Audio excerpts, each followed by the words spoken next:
Tangis haru menyelimuti pemakaman APA 6 tahun, bocah ditemukan tewas di lemari pakaian. Bocah 6 tahun tewas dibunuh remaja NF 15 tahun, seorang remaja putri di Sawah Besar, Jakarta Pusat. APA dimakamkan di tempat pemakaman umum Karet Tengsin Sabtu 7 Maret 2020.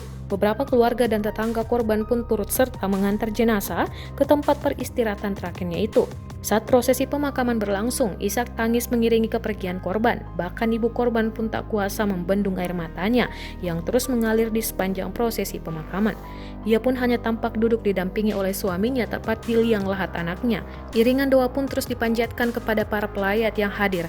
Mereka seakan tak percaya akan nasib malang bocah usia 6 tahun itu. Meskipun anggota keluarga mengaku mengikhlaskan kepergian APA, namun pihak keluarga ingin proses hukum terus berjalan. Meskipun pelakunya masih di bawah umur, sebab apa yang dilakukan adalah hal yang cukup sadis.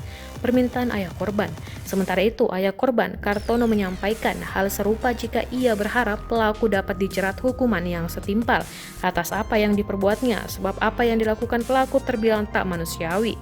Selain itu, Kartono mengaku tak menyangka akan perbuatan pelaku kepada anaknya, sebab anaknya memang kerap bermain di rumah pelaku, karena ibu korban ikut bekerja di tempat tinggal pelaku untuk membantu membuat kue.